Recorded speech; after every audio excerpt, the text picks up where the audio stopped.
Halo pendengar kisah, selamat datang kembali di channel kami yang membahas kisah kriminal yang benar-benar terjadi di seluruh dunia. Kami berharap semoga kalian semua dalam keadaan sehat walafiat dan dijauhkan dari mara bahaya.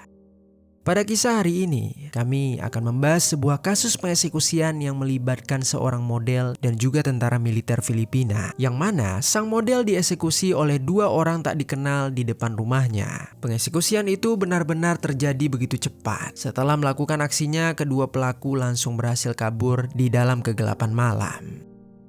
Namun tetap saja tidak ada kejahatan yang sempurna. Dalam beberapa hari polisi berhasil mengamankan pelaku yang merupakan tentara militer Filipina. Dan ketika itu mereka langsung mengakui kalau mereka diperintah dan dibayar oleh seorang oknum petinggi militer. Dan akhirnya kasus ini pun sempat mengguncangkan negara Filipina ketika itu.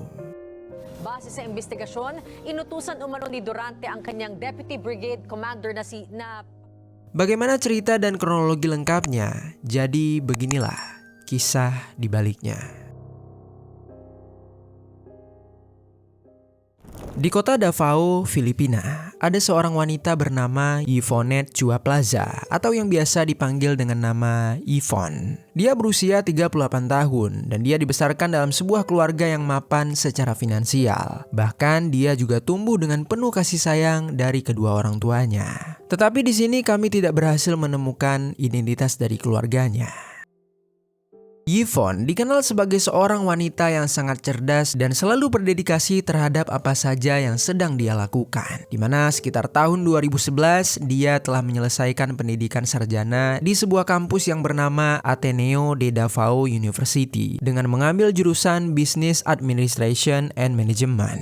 Setelah lulus dari kampusnya, Yvonne memulai karirnya sebagai produk spesialis di sebuah perusahaan farmasi. Sekedar informasi, produk spesialis itu adalah seorang profesional yang memiliki pengetahuan mendalam tentang suatu produk atau lini produk dan dia bertanggung jawab untuk memastikan produk sukses di pasaran.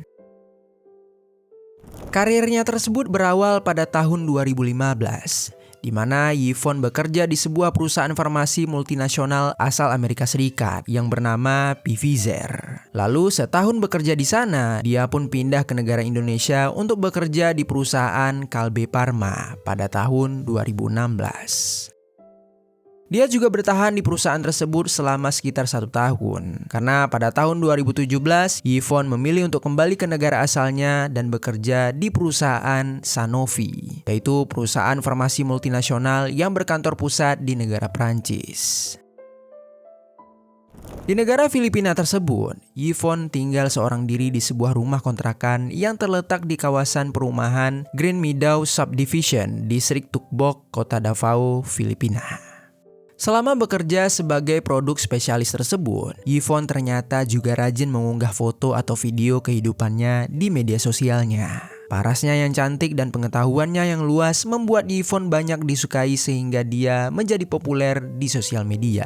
Oleh sebab itulah, ketika melihat antusias orang-orang menyukai dirinya, Yvonne pun mulai menambah pekerjaannya sebagai seorang model. Dia banyak bekerja sama dengan berbagai makeup artis dan juga brand lokal maupun internasional. Dan dari brand-brand itulah, dia kerap kali aktif melakukan berbagai kegiatan amal. Beberapa kali Yvonne mengikuti kegiatan amal tersebut, dia sering kali berkenalan dengan pejabat-pejabat militer. Salah satu pejabat militer itu bernama Brigadir Jenderal Jesus Durante III. Jesus Durante ini merupakan seorang jenderal sekaligus kepala keluarga. Dia memiliki seorang istri bernama Helen. Keduanya sudah memiliki 3 orang anak yang bernama Lawrence Miguel, Mia Kela, dan juga Mikolo Troy. Durante merupakan lulusan dari Philippine Military Academy atau yang disingkat dengan PMA. Hanya itu, dia juga sempat melanjutkan sekolahnya dan berhasil lulus dari Naval Postgraduate School yang terletak di negara bagian California, Amerika Serikat. Dan di sana dia mengambil jurusan Defense Analysis.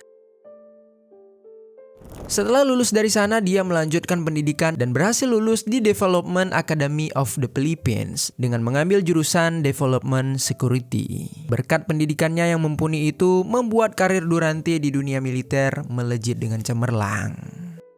Kemudian pada tanggal 24 Februari tahun 2020, Durante yang sedang berada di puncak karirnya ditunjuk menjadi Komandan Presidential Security Group atau yang disingkat dengan PSG. Jabatan tersebut berada di bawah pemerintahan Presiden Rodrigo Duterte. Sebagai Komandan PSG, Durante memegang peran penting yang sangat strategis dan krusial dalam struktur keamanan negara Filipina. Tanggung jawab utamanya mencakup melindungi presiden dan juga keluarga presiden. Lalu juga ada pengamanan kantor kepresidenan dan istana Malacanang yang merupakan kediaman resmi dan juga tempat kerja utama presiden. Jabatan tersebut membuat Durante berada di posisi yang strategis karena kedekatannya dengan presiden. Namun pada bulan Agustus tahun 2021, dia dipindahkan menjadi Komandan Brigade 1001 Pak-Asa yang mencakup area Davao del Norte, Davao de Oro, dan juga Agusan del Sur. Secara garis besar, jabatan barunya itu sangat berbeda dengan jabatan sebelumnya, karena di saat itu fokusnya berubah menjadi operasi militer teritorial di daerah operasi tertentu, bukan lagi perlindungan terhadap presiden. Kemudian singkat cerita, akhirnya di dalam kegiatan amal itu, Yvonne dan Durante bertemu dan saling mengenal. Dari situ keduanya mengobrol dan bertukar nomor telepon lalu memulai suatu komunikasi intens. Setelah beberapa lama dekat, mereka pun memiliki perasaan romantis. Namun karena Durante sudah memiliki keluarga, hubungan mereka ini disembunyikan rapat-rapat oleh keduanya. Setelah beberapa lama menjalin hubungan perselingkuhan tersebut, tiba-tiba saja Yvonne memposting kabar buruk di akun Facebook miliknya pada bulan April tahun 2022.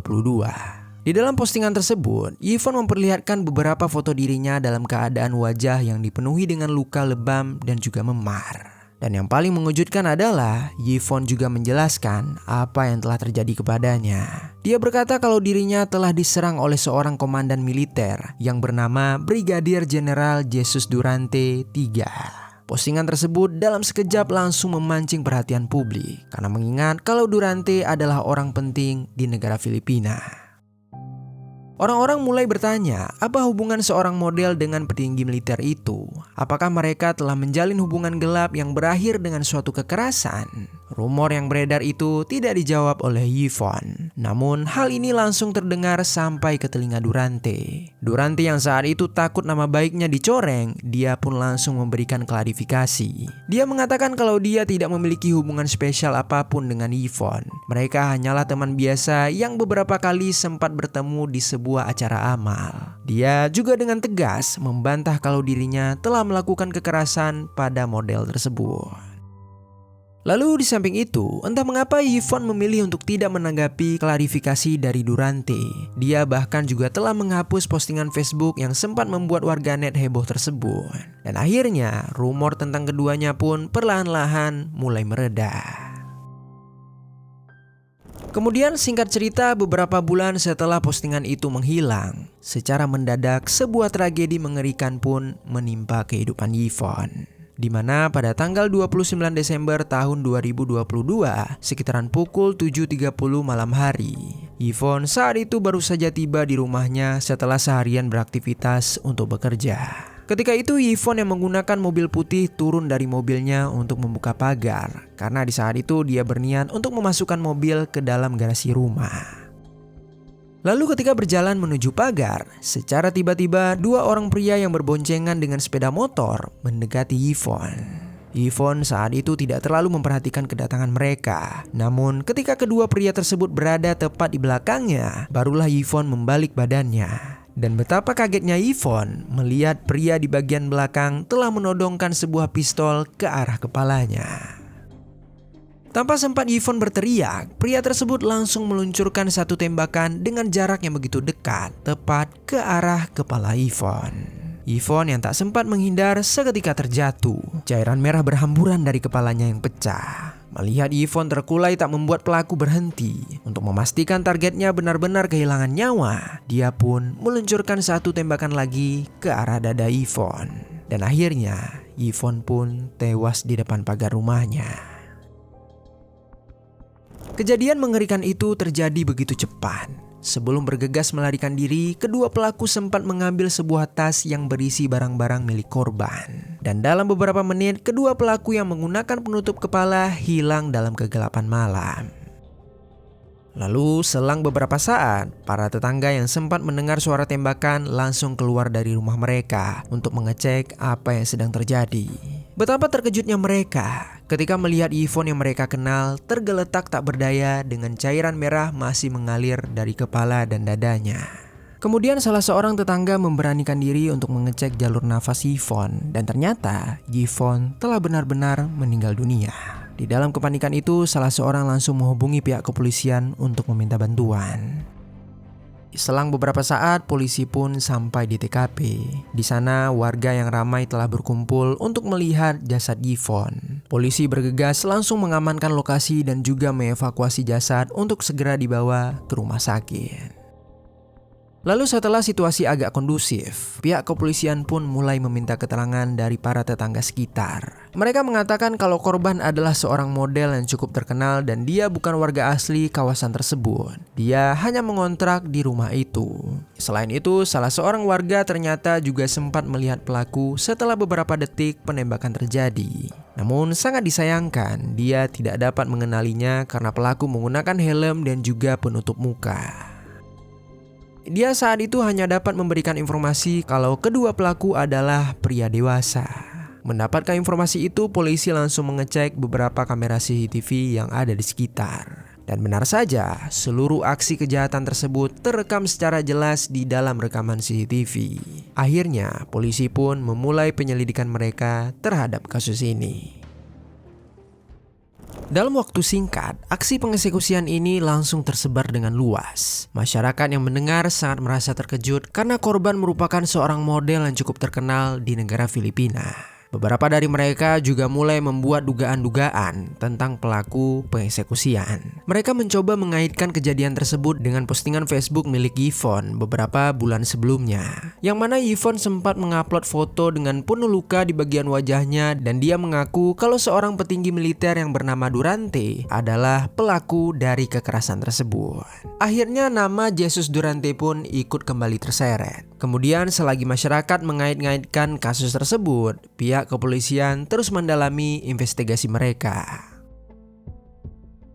Di tanggal 30 Desember tahun 2022, tepatnya sehari setelah kejadian, polisi berhasil menemukan tas dan juga barang-barang milik Yvonne yang sebelumnya diambil oleh pelaku. Tas itu ditemukan tak jauh dari tempat kejadian dan kondisi tas beserta barang tersebut telah dibakar oleh pelaku. Kemudian setelah sekitar hampir sebulan polisi melakukan penyelidikan, mereka telah mengumpulkan beberapa bukti seperti rekaman CCTV, barang-barang milik korban, selongsong peluru yang digunakan oleh pelaku, dan juga jejak digital postingan Facebook milik Yvonne. Akhirnya, pada tanggal 25 Januari tahun 2023, pihak kepolisian pun berhasil mengamankan 10 terduga pelaku, di mana termasuk juga diantaranya ada Jesus Durante.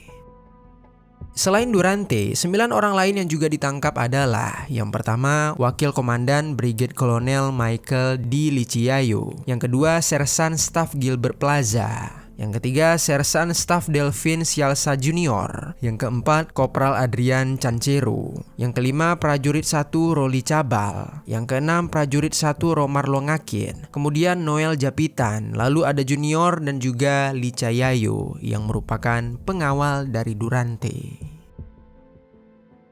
Selain itu, polisi juga menjelaskan kalau mereka telah melakukan identifikasi terhadap beberapa pelaku, yang mana diketahui Delvin Sialsa berperan sebagai pria yang menembak korban, lalu Cancero sebagai orang yang mengemudi sepeda motor, dan yang ketiga ada Roli Cabal yang memberikan mereka rincian keberadaan korban serta alat pengeksekusian untuk melakukan kejahatan tersebut. Para tersangka yang tertangkap itu secara keseluruhan merupakan anggota dari Brigade 1001 Pak Asa, yaitu sebuah pasukan yang dipimpin oleh Jesus Durante. Lalu setelah mendalami 3 orang tersangka yang melaksanakan kejahatan itu, pihak kepolisian pun mendapatkan informasi tambahan, di mana para tersangka mengaku kalau Jesus Durante lah yang telah memerintahkan mereka untuk melakukan pengeksekusian kepada Yvonne. Mereka mengatakan kalau Durante merasa kesal kepada Yvonne. Mereka secara gamblang mengatakan kalau Yvonne adalah selingkuhan dari Durante. Dan saat itu Durante merasa sangat marah ketika Yvonne sempat mengancam akan menyebar rahasia mereka tersebut kepada publik. Oleh sebab itulah Durante memutuskan untuk mengeksekusi Yvonne. Tak lama setelah melakukan proses interogasi tersebut, polisi kembali menemukan bukti tambahan, yaitu mereka berhasil menemukan dan menganalisis laptop milik Yvonne. Di dalam laptop tersebut, pihak kepolisian menemukan foto-foto Yvonne yang terlihat bersama Durante. Mereka menampakkan keakraban yang sangat dekat. Hal ini seketika meletakkan sebuah kecurigaan kalau keduanya memang memiliki sebuah hubungan khusus. Kemudian singkat cerita, polisi pun langsung mengumpulkan bukti-bukti lalu menyerahkannya kepada pihak kejaksaan agar proses peradilan dapat segera dilakukan. Namun karena pelaku dalam kasus ini adalah tentara, maka kasus ini pun ditangani oleh pengadilan militer. Pada April tahun 2023, persidangan pertama untuk para tersangka akhirnya dimulai. Di dalam persidangan itu, para tersangka tiba-tiba saja mengubah pernyataan mereka ketika mereka diinterogasi oleh pihak kepolisian. Sebelumnya, mereka mengatakan kalau mereka telah diperintah oleh Jesus Durante. Namun, di dalam persidangan itu, mereka menyatakan bukan Durante lah orang yang menyuruh mereka. Dan mereka berkata kalau yang mengutus mereka adalah seorang petinggi militer yang lainnya. Mereka tidak berani menyebut siapa orang tersebut karena hal ini dapat membahayakan keberlangsungan hidup keluarga mereka. Akhirnya pernyataan dari para tersangka tersebut membuat jalannya persidangan menjadi semakin rumit dan juga panjang.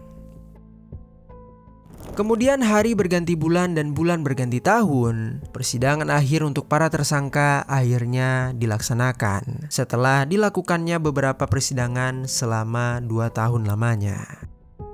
Tepat pada tanggal 28 Mei tahun 2025, hakim pun siap menyampaikan hasil putusan akhir mereka. Di dalam persidangan tersebut, dari 10 tersangka yang terlibat, hanya 3 tersangka yang dinyatakan bersalah dan Durante tidak termasuk di dalamnya. Ketiga orang tersebut adalah Sersan Staf Delvin Sialsa Junior, Kopral Adrian Cacero, dan juga Prajurit 1 Roli Cabal.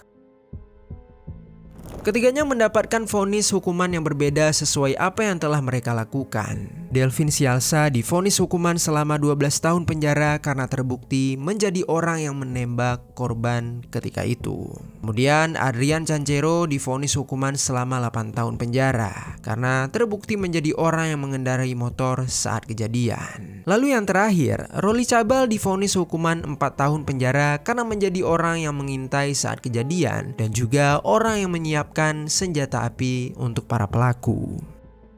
Sementara itu, kebebasan Durante langsung menjadi polemik di masyarakat. Orang-orang bertanya apakah pengadilan telah benar memberikan putusan mereka. Padahal pengadilan mengakui kalau kejahatan ini merupakan kejahatan terorganisir yang diperintahkan oleh seorang atasan. Namun entah mengapa, tidak ada penyelidikan lebih lanjut untuk mengungkapkan siapa dalang utama dalam kasus ini. Pengadilan dikatakan kalau mereka hanya fokus kepada sang pengeksekusi saja.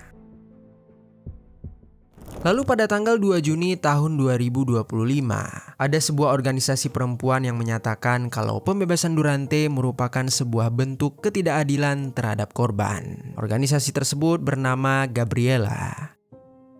Gabriela ini sudah berkembang cukup lama di negara Filipina. Mereka selalu memfokuskan pembicaraan pada isu kesetaraan gender, hak-hak perempuan, dan juga keadilan sosial. Mereka sangat mengecam putusan pengadilan. Mereka menuntut adanya pertanggungjawaban hukum dari pihak-pihak yang terkait. Polemik kasus ini menjadi semakin riuh karena saat ini Durante yang sebelumnya diduga sebagai dalang utama dalam kasus ini, dia sudah bisa menghirup udara bebas. Dia bisa meneruskan karirnya tanpa adanya tanggung jawab apapun. Sementara bawahannya harus mendekam di dalam penjara. Hal ini membuat masyarakat berpikir kalau pihak militer telah lepas tangan dan hanya memberikan tanggung jawab paling kecil. Padahal seseorang dengan tragis telah kehilangan nyawanya. Di tengah banyaknya tuntutan keadilan, kasus Yvonne menjadi gambaran nyata kalau sebuah kekerasan terhadap perempuan masih menjadi masalah yang belum bisa diselesaikan dalam lingkup masyarakat luas. Yvonne bukan sekedar nama di halaman berita, melainkan dia adalah seorang anak, saudara, dan juga sahabat yang telah direnggut secara tragis dari orang-orang yang menyayanginya. Kini, keluarganya harus hidup dengan menanggung rasa sakit itu di dalam dunia yang kini terasa hampa karena kehilangan orang tercinta mereka. Kehilangan itu meninggalkan beban emosional yang cukup berat. Mereka bukan hanya berduka atas kepergian Yvonne, tetapi juga memikul rasa marah dan juga kecewa pada dunia yang gagal melindungi perempuan dari penyalahgunaan sebuah kekuasaan.